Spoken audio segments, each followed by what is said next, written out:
In this WrestleTalk news, Xavier Woods' WWE Clash, Bray Wyatt's future, Tempest's review of NXT 2.0 and more. Subscribe and enable notifications to always on for daily wrestling news videos like MJF calling his mum a slut. It's great content, you've got to like and subscribe for that content, right? Support WrestleTalk!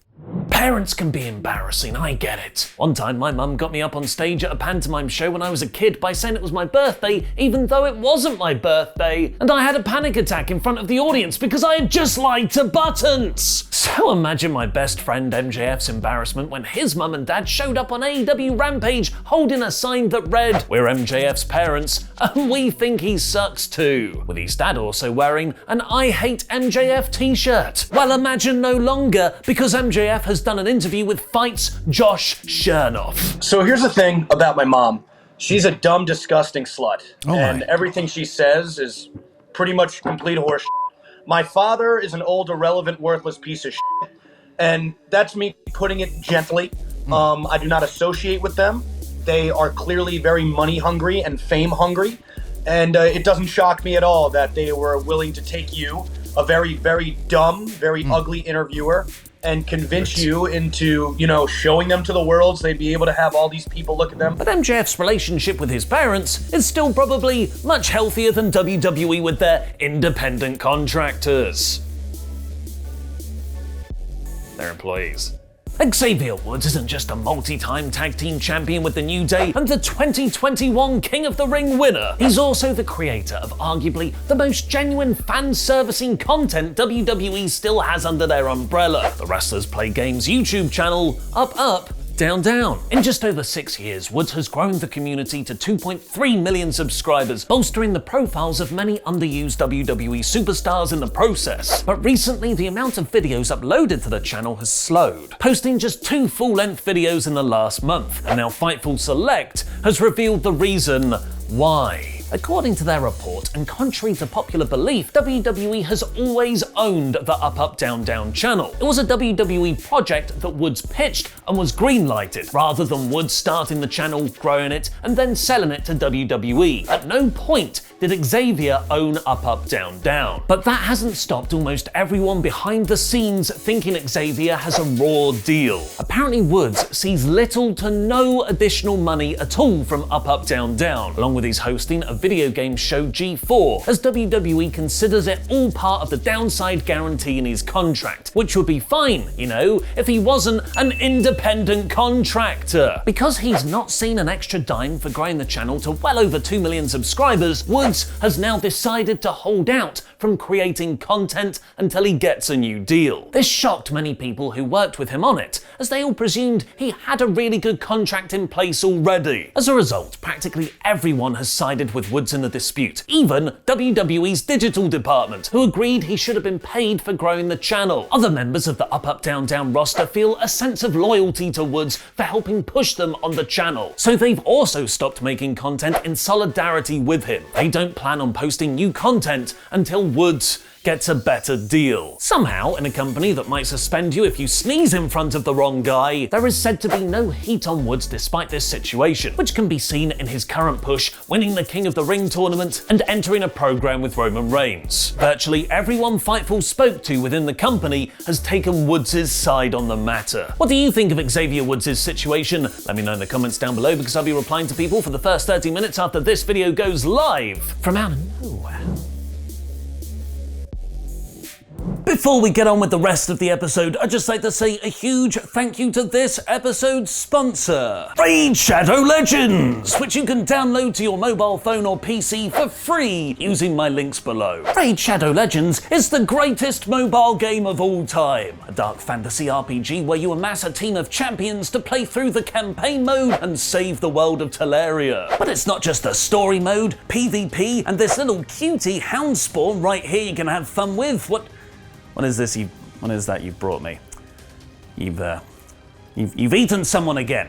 Naughty hound spawn. There's also the game's super tough feature, the Doom Tower, which is basically a giant prison. In fact, if you look really, really closely, you can see released WWE wrestlers filming promos about them finally getting out of their contracts outside. The Doom is where a bunch of bad guys from thousands of years ago were locked up because they couldn't be defeated. It's now up to you to climb to the top of the tower, defeating the bosses in one run to kick their heads in. You'll need to wisely pick your army of champions, tailoring them against each very difficult boss. And now is a great time to download the game, as there are special events every single day, and the huge update of the Guardian Ring, which is a whole new way to use and upgrade your favorite champions. If you want to get a huge head start in Raid, use our links in the video description below, or simply scan the QR code on screen now, and you'll get the epic hero Chunuru, who's great for the 200,000 silver, 1 XP boost, 1 energy refill, and 1 ancient shard to summon yourself another champion as soon as you get in the game. All this treasure will be waiting for new players here for the next 30 days. Raid have been huge supporters of us for years, so please do at least click the link and check them out, as it really helps support our channel. Support WrestleTalk and raid that raid. After WWE released him at the end of July, Bray Wyatt's 90-day non-compete clause expired on Halloween weekend. But despite the perfect timing to debut a new spooky character, Wyndham Rotunda to AEW or Impact not confirmed. Instead, he's got a new gimmick: Hollywood Wyatt. Jason Baker, the makeup artist extraordinaire who helped design the Fiend mask, posted a picture of them both in the Warner Brothers lot shortly before Wyatt's non-compete clause expired. And now he's told the Metro what that was for. We're starting a film at the end of the month. 2 weeks to go, we're filming in Tennessee. It's a feature film, and it's something really new and different. I'd say probably the best way to describe it is Ichi the Killer meets Xanadu. Ichi the Killer is a Japanese crime horror movie that was banned in a bunch of countries on release for things like a torture scene where a man is suspended from the ceiling by hooks and wires in his back and face, and having boiling oil poured over him. And Xanadu is an Olivia Newton-John starring 80s musical about a giant roller disco rink. But how do they... I don't get how those two go together. Never change, Bray. GCW owner Brett Lauderdale has already said he's heard Bray isn't interested in working for an indie promotion, while Impact talks with him and Braun Strowman reportedly fell through. Tony Khan has said he's interested in Bray to AEW confirmed, but claims they haven't had any talks. But if Wyatt is about to start filming at the end of November, then that would presumably mean no wrestling return until 2022. Perhaps he can join Malakai Black in his House of Black, which currently includes, well, just Malakai Black, and sometimes Andrade and FTR come to visit. At least someone's knocking for him now. Malakai told Giant FM Real Radio he absolutely has plans to build himself an actual House of Black faction with multiple people. There's definitely an idea that I have, more so than I've revealed even to Tony, with the House of Black. He said he doesn't want to rush it though, and all will be revealed in time. Time, however, appears to be against Monday Night Raw. As while WWE thinks their competition is AEW, their real battle is against people's boredom. Monday's episode of Raw pulled in just 1.55 million viewers, which is down over 140,000 from last week. This is the show's third lowest figure in history, and its second lowest number in the all-important 18 to 49 demographic ever. This was due to a disastrous third hour of viewership. Both the first and second hours were low but steady, just over 1.6 million. But the final hour saw 250,000 people just turn off. A bad sign for the show's structure and how the main event match and stars of Big E, Kevin Owens and Seth Rollins were presented. Which is frustrating because in my opinion, that was the best thing on the show. But as long as Raw evidently felt for a lot of its viewers, it was nowhere near as long as the reported production meeting with Vince McMahon earlier that day. Thanks for your support on Patreon, WrestleTalk's personal ring announcer Rodrigo Benitez, and The Vision, Adonis. Go over to patreon.com/WrestleTalk to get your own shout out now. PW Insider is reporting John Laurinaitis ran Monday's episode of Raw behind the scenes as Bruce Pritchard wasn't in attendance. Vince McMahon, meanwhile, ran what was described as a capital letters long production meeting during the afternoon, then left and was not present for the show itself. Capital letters long production, title of your WWE pay-per-view. Finn Balor was also missing from action this week, but over in the UK tour. PW Insider is reporting he was pulled from a show in Nottingham, England, as a precautionary measure for Balor to rest up on a minor issue. There's no word on what that is specifically. Balor had previously wrestled on the last week's worth of tour dates. What's that? We've got a new segment. Who is Taz shooting on? Riddle me this, riddle me Taz. Who is the FTW king shooting about? A couple people getting egos in this game that shouldn't have egos because few of them have done nothing substantial in their careers thus far. Even if you have done something substantial in this game, there is still no reason to have an ego. A swagger, yes, but not an ego. Answers in the comments below. Talking of shoots, segue.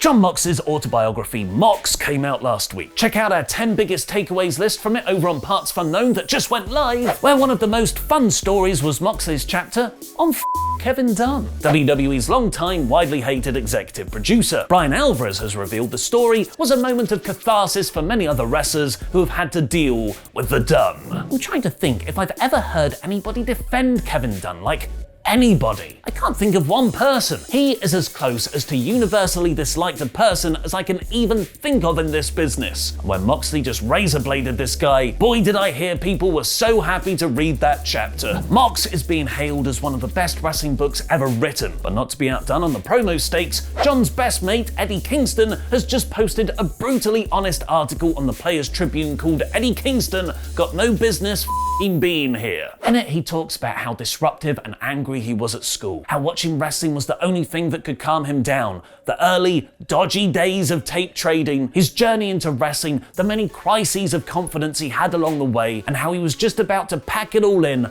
broke, having to move in with his mother during the pandemic when AEW happened to him. I cannot recommend this article enough. The link is in the video description below. But now it's time for Tempest's review of NXT 2.0 in about 5 minutes. I need someone to bust Kushida out of jail. What's going on, WrestleTalk friends and fans? Tempest is back with another review of NXT 2.0. In about 5 minutes. So this show opened with a match, so thumbs up, gold star for that, as Toxic Attraction took on Io Shirai, Kacy Catanzaro, and Caden Carter. There was a little bit of sloppiness in this match, but overall this was a really fun way to open up the show. Gigi Dolan has a really cool finisher, it's like an abdominal stretch driver, and she was able to hit that on Caden Carter for the win. I really like just putting over Toxic Attraction strong if they're gonna have all the titles. This was good, solid stuff. I'm giving it a 3 out of 5. We also got a tease of a possible upcoming feud as Kaylee Ray made her way down to the ring for her upcoming match, walking past Toxic Attraction before taking on Saray. I do wish that Saray would have been pushed a little bit harder in NXT after her debut. She got a couple of big wins, but since then she's really done nothing of note, and a big match against Kaylee Ray should feel really important. The two went back and forth with some good action before Kaylee Ray was able to hit the KLR bomb on the announce table, and then another one in the ring before getting the pin. It's clear she's being positioned as a possible upcoming challenger for Mandy Rose, and I'd be interested in seeing that match. There's a really interesting heel versus heel dynamic there, and I think they can have a lot of fun playing with that. This was a solid match. I'm giving it a 3 out of 5. Next up, we had possibly the worst combination of any two guys on the NXT roster in terms of my opinion, as Joe Gacy took on Boa. This wasn't a very long match, and Boa eventually started freaking out as spooky red lights came on, and he started choking out Joe Gacy, eventually getting disqualified in the ropes. This sucked. I genuinely don't think you could have concocted a combination of things that I would have liked to have seen less on this show. Both guys were heels, so there really wasn't anyone to cheer for. We got the spooky main roster lights thing that we got at Extreme Rules, which sucked then, and they decided to bring it back, and then a terrible DQ finish. This is like a 0 out of 5. I don't even know if I give 0 out of 5s. I do now. 0 out of 5. This was terrible. Next up, we had the Creed brothers taking on Kushida and Ikemen Jiro. While I do wish for better things for my boy Kushida, I did think this match was very fun. Ikemen Jiro and Kushida have a really fun, goofy energy that bounces off of the Creed brothers' stoic demeanor very well. That extends to their in-ring style as well, as Kushida and Jiro have a much flashier, more exciting style, while the Creed brothers are much more focused on power moves and big slams while wearing their fairly generic singlets. Julius Creed was able to hit a gut-wrench powerbomb on Jiro for the win. I understand that the Creed brothers and Diamond Mine are the ones being pushed right now, but come on guys, it's Kushida. Give me something here. I'm gonna get you out of here. I promise you, I'm gonna get you out of there. You don't belong in there. This was another solid match. I'm giving this a 3 out of 5. We then got a Raquel Gonzalez promo where she called out Dakota Kai, who started doing her little creepy twitch thing before being jumped by Cora Jade. I still don't think Raquel Gonzalez is a terribly convincing promo. She's often fairly wooden, and I think that kind of carried through into this, and I'm just not into this whole Dakota Kai overacting twitch thing. I just don't get it. I'm still interested to see where the feud goes, and I know that the match is probably going to be good, but this segment did nothing for me. I'm giving it a 2 out of 5. The next match saw Cameron Grimes took on Ru Feng in another squash match, winning in about 2 minutes. The match really wasn't much of anything, but afterwards we got a promo between him and Duke Hudson, where Duke Hudson talked about being embarrassed last week in the poker room, and eventually challenged him to another game of poker next week. This is a wrestling show. I did think that this promo was pretty good. I like Cameron Grimes' delivery. He's always very funny, and Duke Hudson has good presence, but they're building to another game of poker.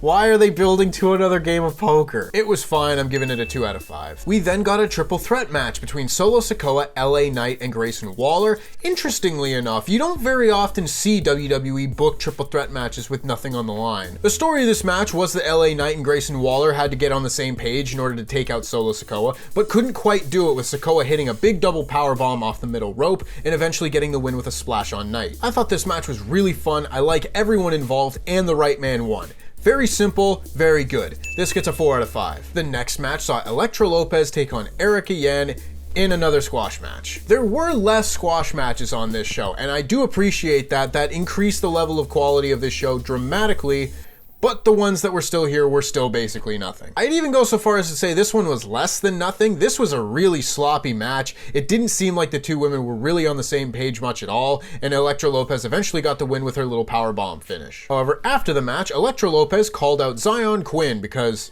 well, I mean, look at him. I'd call him out too. She says she wants him to join Legado del Fantasma, but he says he can't get down with the group, prompting Raul Mendoza and Joaquin Wilde to try and jump him before he sends them to the outside, and has a weird little dance embrace with Elektra Lopez. It's very, very romantic. I guess they're through with the Index storyline, and they're just looking for another romance angle to do now. That being said, I don't think that Zion Quinn is a total creep like Dexter Lumis, so I actually don't really hate this one. I thought the match itself was really poor, and the post-match wasn't really much of anything. It was fine, albeit not terribly important. I'm giving this whole thing a 1 out of 5. However, then we got the main event as Pete Dunne took on North American champion Carmelo Hayes. This was by far the best thing on the show, very much akin to the old days of NXT where we got great main events every single week. Pete Dunne is still one of the best guys in the entire WWE roster, and Carmelo Hayes is very much the same way. The two went back and forth and had a really proper main event with a lot of good near falls before eventually Johnny Gargano kind of popped his head out from under the ring and grabbed Carmelo Hayes' foot long enough to distract him, allowing Pete Dunne to get the win with the bitter end. I don't know why we had to beat the North American champion. Let's take a quick look at something here. With the exception of Isaiah Swerve Scott's title defense against Santos Escobar right before losing to Carmelo Hayes, the NXT North American champion has not won a singles match on NXT since Johnny Gargano was champion. That was 4 North American champions ago. Let your champions win matches. Had Carmelo Hayes won this match, this would have been an easy 5 out of 5. However, the finish does take it down a peg in my mind. He should have won, but he didn't. I'm giving this a 4 out of 5, but go out of your way to watch this one. This match was absolutely excellent. On the whole, I thought this was a better episode of NXT than most weeks, and I think cutting down on the amount of squash matches on this show really helped with the quality. However, the booking on this show does drive me nuts about 50% of the time, and there's a lot of really dumb skits that I could just totally do without. This show was fine. I'm giving it a 3 out of 5, but make sure you watch that main event. And that just about wraps it up from me. If you want to hear more of my thoughts on this week's show, make sure you go over to WrestleTalk podcast later on today, where myself and Chopper Pete will be breaking down the entire show in detail. And make sure you go over to Parts Fun Known, where you can check out my list of 10 takeaways of Mox by Jon Moxley. If you haven't already, I think I did a pretty good job, and so did he. It's a good book. Mox, written by Jon Moxley, is the latest wrestling book to hit bookstore shelves, reminding those outside the wrestling bubble that yes, we can in fact read. There have been plenty of great wrestling books over the years, and it brings me great joy to say this one does indeed measure up with the likes of Have a Nice Day, Hitman, and A Lion's Tale.